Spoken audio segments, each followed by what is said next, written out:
Hi guys, my name is Claudius Mbemba. I'm the CTO at New. New is a managed marketplace connecting vacation rental hosts to local cleaners who can clean before the next guest checks in.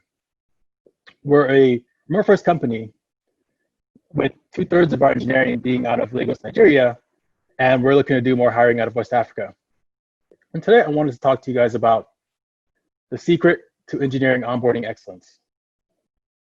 Approaches to improving the effectiveness of your developer onboarding, whether in person or online. I'm going to focus on the online component for two reasons. Number one is, I'm sure you're all aware, COVID-19. The world has officially been forced to embrace remote work. And number two is because it's actually the secret, the main ingredient to onboarding excellence. That is focusing on remote first. And I'll elaborate with an example. I'm sure many of you still remember the days where websites were built solely for the desktop. Things of beauty on the desktop became unusable divs when viewed on mobile. That was because building top-down had the effect of shoehorning design and elements into a small form. It was going against the future. As humans became increasingly mobile, mobile phone usage boomed, and thus users demanded a better mobile experience. The engineers and businesses had to adapt or risk becoming obsolete. So what they do? They went mobile first. I don't think I need to restate the benefits of going mobile first listed here, so I'll add better performing, more usable customer experiences. It was as simple as that. It's obvious now, hindsight is 2020, that remote is the new mobile. It's the future. And COVID-19 was the forcing function to get us here. But I've always believed that remote work culture has always been eminent. We're always on the cusp of it becoming important. Hence why at New, we've been practicing remote first for 2 years prior to COVID-19. And in that time, we've learned a few things, which I'm going to share with you today. Remote first works for everyone. When you build an onboarding process around remote first, the least common denominator, as I like to put it, you actually raise the bar for in-person onboarding. The two go hand in hand, and by the end of this presentation, I'll have you convinced of this. But let's get some things cleared up from the jump. I don't want to have some misconceptions here. When I say remote first onboarding, I don't mean this. Endless pages of faces, or more likely profile photos, staring back at you. No. I like to think of it more as this. Genuine collaboration from miles apart. I like to think of this. One-on-one or intimate personal interactions. As I used to describe it, genuine, intimate, personal. Those are likely not the words you use to connotate remote. And that right there is what needs to change first.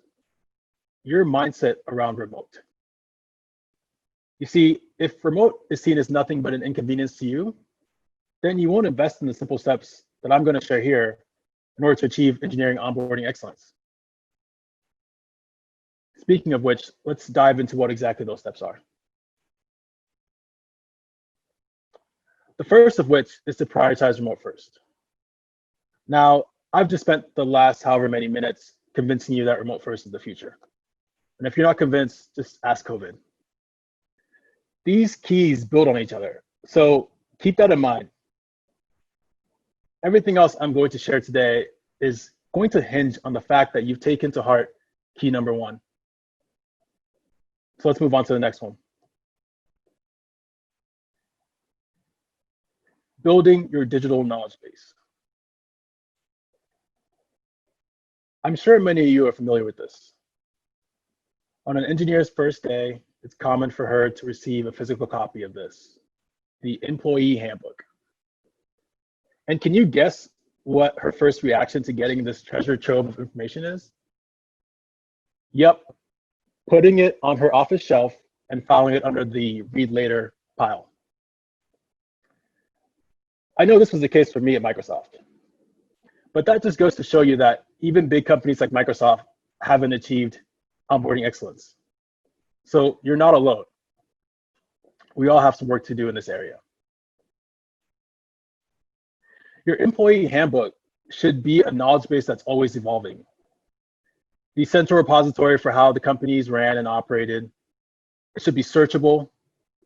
It should allow for contributors from around the company.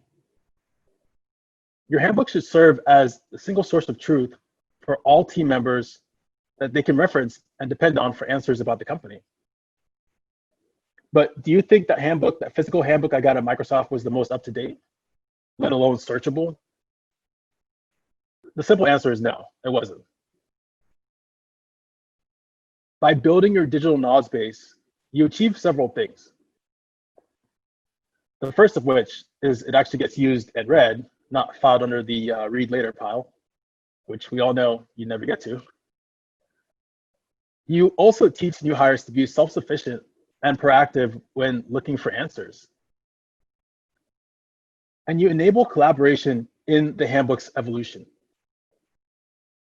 I'm a firm believer that onboarding via digitized documentation is efficient because it's scalable, it's repeatable, and instills the basics of async work. The next step is to make it interactive. Knowledge bases and tools are good and all, but you have to empower new hires to use them. You provided the data, the knowledge base, now you have to let them use it. Dave Ramsey once said, you need to get some quick wins under your belt in order to stay pumped. So it's time to get your new hires some quick wins. Onboarding doesn't have to be a static one-day event. It should be interactive and engaging. The next step is to get your new hires to complete some tasks, leveraging the knowledge base's help. I like the idea of implementing a scavenger hunt, but you could just as well use a simple checklist. That's just boring, but essentially, you want to send them on a quest in which they'll get to meet new characters and vanquish dreadful foes, aka meet Sally, their coworker, and tackle challenges related to their role. This is a really fun onboarding idea that few engineering leaders really take advantage of, which is kind of surprising to me given how many of us love video games and RPGs. You would think we'd build that into our day. Imagine in an in-person office setting, you get to your desk, your manager walks in and hands you a physical quest. You are to complete all these tasks in the next 30 days. And in doing so, you have to physically get up out of your seat, search for answers by meeting and introducing yourself to your new coworkers. So you get to learn the lay of the land, aka the building. And you'll get to make friends of coworkers in a structured way versus ad hoc and at lunch, and whoever happens to be in that day. And this can totally be done virtually as well, with Slack and Zoom and all the tools we currently already use. This step can be even more meaningful if you can leverage your product to facilitate this hero quest.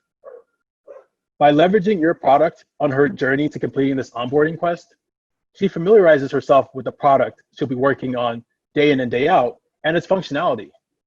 And then every new hire provides you with a new user to which they can dog food the product. It's a win-win for everyone. Using the company knowledge base and the company tools to complete early tasks, no matter how small, builds new hire confidence and makes them feel productive and empowered. The last key is to really emphasize the social. We all know that starting a new job can be daunting. Now, add adjusting to remote work lifestyle, and that can be even more of a challenge, as I'm sure everyone is now experiencing having to work from home, handle the kids, and get things done. By building in socialization as part of the onboarding process, you help team members feel more connected to their new teams. And that is going to be huge. Encourage informal communication so that team members not only build relationships, but also get to really know each other on a more personal level. No one likes to talk only about work with coworkers. There should be an emphasis for new hires to bring their authentic selves to the workplace. And it really starts by setting the standard during onboarding.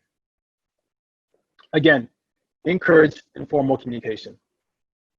Maybe not in the general channel like this. You should probably create a specific new hire Slack channel. For example, we have hashtag new hires in our Slack.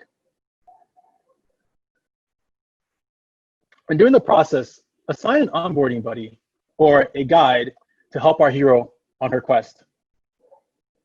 This makes sure that even during those busy weeks when everyone's got more than enough work on their plate, the new hire isn't left to fend for themselves, fend for herself on her journey. And lastly, throwing in a pun or two during your onboarding experience doesn't hurt. This step is really just for extra credit though. We call our new hires the newbies. So as a final reminder, these are my keys to engineering onboarding excellence. Number one, prioritize remote first. Number two, build the digital knowledge base. Number three, make it interactive. And number four, emphasize the social. Take them, apply them, revise them to meet your needs. That's just what I did. When I started thinking about the engineering onboarding experience at New, I found GitLab's guide to be a treasure chest of information. GitLab is the prototype remote first company. And so I borrowed from it, adapted what I liked, including the quest part, and I made it my own. But thank you for your time, and I'm happy to answer any questions during the Q&A section.